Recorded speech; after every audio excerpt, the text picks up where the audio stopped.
Welcome back to Inspiration Contagion. With me this week, I have a really fun guest. She's one of our collaboration partners. Her name is Caitlin Harrison. She is the founder of Firmly, a website service built for solo and small law firms.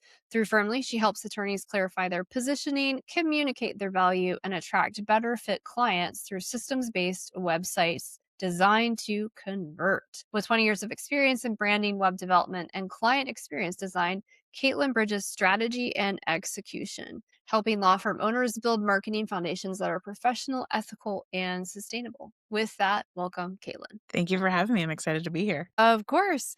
All right, Caitlin, I want to start with my favorite question. What makes you an inspirational leader, or what is your secret sauce? I find that I really enjoy and specialize in listening and kind of taking people's vision, whether they're throwing a bunch of random ideas in like word vomit, basically, kind of taking those and turning them into something that actually represents what they're thinking. I've definitely had clients over the years say, like, I don't know how you did it, but you found exactly what I was trying to envision when it comes to branding or website or, all those different pieces of like the physical like visualization of your business. So I think that my secret sauce is a lot of that like active listening and then interpreting it into clean, concise designs that can show up and really represent who you are. Yeah, my goodness. It is interesting how many calls I've been on with clients, not as much from the branding perspective, but from writing a talk or doing their kind of elevator pitch. And similar to you, they'll say all these things and then we build out their talk or their close and they're like, "Oh my goodness, Holly, I've been trying to do this for 20 years. You fixed that in 30 minutes. That's exactly what I've been trying to say."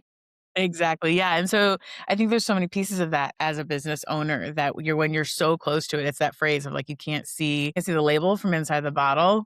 And that's how it feels with creating talks like and helping with how you show up on stages, but also like how you then what does it look like after when you're sending someone to your website, giving out your business card or whatever digital paraphernalia. Like it all has to match your persona. Yeah, and oftentimes you need somebody external to help you pull those pieces together. Yeah. Caitlin, how would you define inspiration or what does inspiration mean to you? I find as a creative, there's always that little bit of fear of like, will I actually get the divine inspiration I need when I'm staring at a project? So inspiration kind of comes from anywhere and everywhere. So it's sort of being open to the world around you, to looking at competitors, but not spending too much time in that space because that's either A, gonna distract you or intimidate you, or then like translate into what you're doing. So I don't have a specific way that I look for inspiration. I usually starts with brainstorming. A lot of it happens where I just don't think about it for a little while and then it's like marinating in the back of my brain.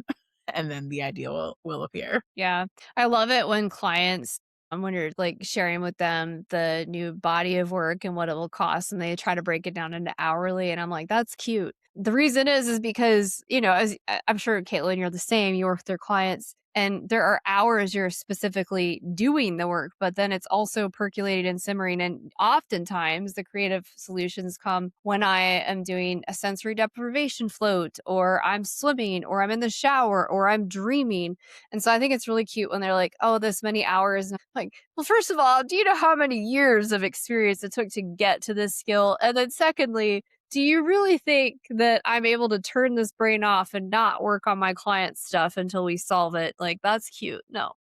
Yeah, no, I have one of those, I don't know if you know about them, called Aqua Notes. It goes in your shower and it has a pencil. And so that's where No. ideas can happen. And like it literally says on the pencil, like no more ideas down the drain. It was a game changer. So that is where it's like either just dropping to-do lists, but then like that idea of like, I was thinking of logo designs. And so then you can like sketch it out real quick and get your idea out of there. So yeah, shower away from your desk is usually when all the creativity and inspiration happens for me. Wait. You don't take showers at your desk? That's cute. I don't. Isn't that weird? Oh, goodness. Yeah. Okay. Well, let's pivot gears a little bit here. Let's talk about peak performance. How would you define peak performance and how have you arrived at this definition today? I think that peak performance is a little bit it's in that same vein of like, don't just sit at your desk and try and get everything done in set hours. Like there's a reason I left corporate 9 to 5 type working is because that doesn't really work as a creative brain. And so peak performance is listening to it and listening to if it's a day where there's just no creative flow, what else can I work on instead and come back to it? And sometimes that does also mean like, hey, client, like I need an extra day, like because you're going to get better work if I'm not fighting against it. So yeah, peak performance is sort of really listening to myself and my schedule and, working with what makes sense to be able to deliver at the quality that I want to deliver at. Yeah. Oh my goodness. I resonate with that so much because I worked in corporate in the past. And even now that I own my own company, there have been seasons where I started to feel like, hey, your boss is pretty cool. And then like, whoa, your boss is misbehaving. She's starting to act like a corporate mama. And those are really great reflections because the whole point of starting your business is for a different result. And for a lot of people I work with, it's freedom and building a life that's values and vision and mission aligned. And that's for me why I own my own company. And that's why we help change makers do the same. But there are days where I also feel that the creative flow is just not there. And those days I can force myself to do a recording or write but it's just never worth it. And it's gonna be so fast on the day where I have that inspiration and that creative flow. So like you, I've learned let's not fight the gravity of not feeling the flow in that day and like let's just push back. But that's also why I leave a lot of buffer zones so that if I have those days I can still hit my client stuff. Yeah. Yes, that is also something I've learned is if you think, yeah, maybe it'll only take me a day and a half, we're gonna still tell them a week. Yeah.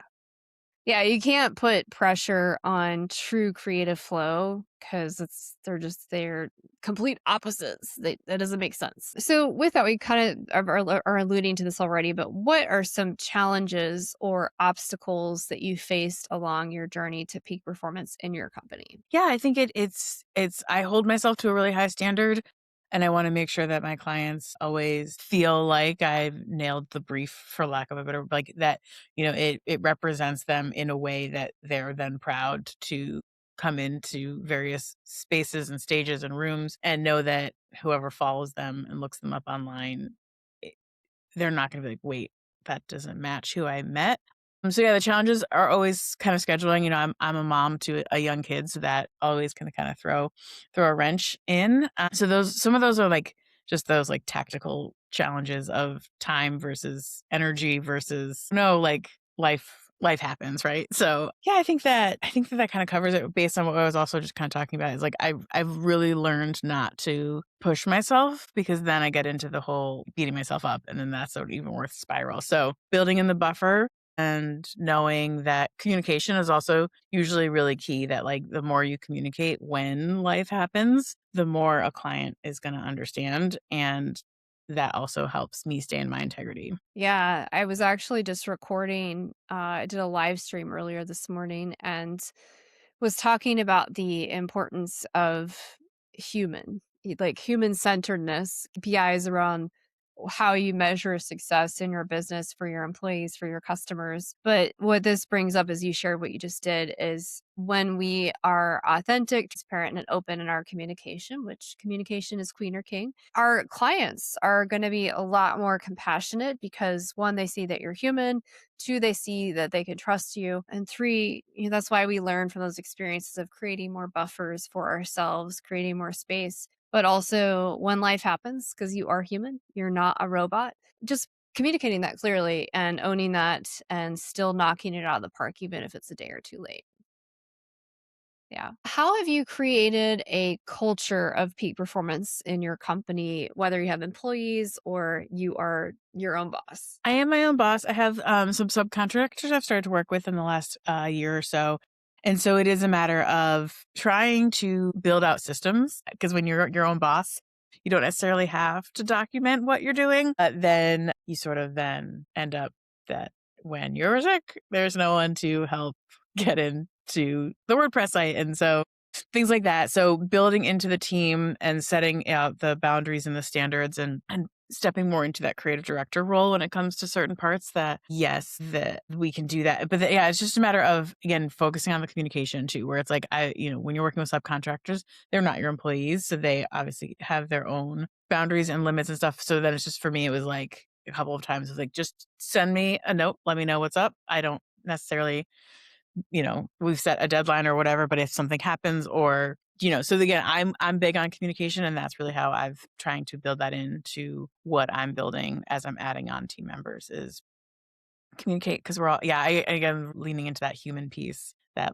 we're human. We all have other clients and other responsibilities and things like that. So that's what I lead with when I also talk with my clients is just being human. And I really liked the way you said that. So Well, thank you. I appreciate that. Yeah, for us, the systems are key. Like, I would say I'm the systems queen. yes, I love systems. I feel like systems and discipline in our schedules create so much freedom, which sounds so contradictory, but it's true. The discipline gives you the freedom. The systems, while they're not sexy, they are sexy because they give you so much freedom and flexibility. Super yes, excited. Yeah. no, and yeah, your systems, even what I've seen from our partnerships, have been inspiring. And I was like, man, like I could just put this in writing and somebody can help me. Yes, you can. Yes, you can. That is the beauty of this. And my background in corporate, what a great real world experience to then take that to the small business world. So we're going to shift gears just a little bit. We're going to talk about revenue. Caitlin, can you tell me maybe a story or in a situation of when you've left money on the table in your business and what you did to fix it? I think one of the big reasons that I've pivoted into an offer like Firmly and helping like niching to lawyers and kind of creating repeatable systems in for a team to come in to help streamline the process from the client side. That's really where it's like I love doing custom projects. I love everybody's challenges, but projects always ran long. Things fell out of got out of scope, and it was always kind of hard to have that conversation. And so um, I think that, the first couple of years of business absolutely I've had amazing clients and wonderful experiences, but I think that there were no systems. So, and it was, in a networking world, referral world, you're kind of getting a hodgepodge of people. And so the reason that I, pivoted and am now really focused on the niche and this productized website service that is still custom done for you work, but it's more streamlined and there's steps and a process. That is really my goal to stop leaving money on the table to make it a better experience literally for both sides of the coin. We can't learn from our stepping stones unless we take action. So, the first 2 years of business ultimately are more about learning who you love to work with, the main pain points that they have, what your superpower truly is in working with those clients, who you do love working with and not, and then just really narrowing down what worked and making what worked repeatable, building the metrics behind that, and then starting to build the system. So like the first 2 to 3 years, I think, of business are more about experimentation and, trying different things, split testing things, but with some focus. For the people who just chase every shiny object, you'll never really get there. But intentionally going after some of those stepping stones, I think, is really key. Yeah. Amazing. Well, we're going to wrap it up with our 2 closing questions. Caitlin, what's the best one piece of advice you would share with others today? Keep it simple. Keep your design, your website, and your message simple. That if someone shows up on your website or your LinkedIn, they know who you are and what you do and how you help them within seconds. And that is kind of the driving force of everything that I try and do for my clients. Beautiful. I love it. And what is the legacy you wish to leave behind? I just want to be able to like this piece of the business, the creative, the website, that comes easy to me. And having now been in this world for a little over 5 years, I know that that is a thing that is not true for a lot of small and like solopreneurs. So my legacy is that I want to help that and answer that for people so that they make more money, like the rising tides lift all boats kind of situation. So my legacy is how can I take the thing that is so hard for business owners, make it easy for them so that they're taken care of, and then also helps me have a business. Love it, Caitlin. Yeah. So, to our listeners, if you know of an attorney that's in need of Caitlin's help, which I imagine a lot of them do need that help, Yes. Similar to the technology world, I feel like I love you, attorneys, but you're good at the thing you do. You're not necessarily good at the website that helps people be attracted to you. Be sure to reach out to Caitlin. We'll have all of the links to connect with Caitlin in the show notes, whether you're on YouTube, Spotify, Apple, whatever your platform is. Also, if you found value from this or you felt inspired from it, please share it with somebody else. And please be sure to subscribe to our channel. I'll see everyone next time. Thanks, Caitlin. Thank you so much.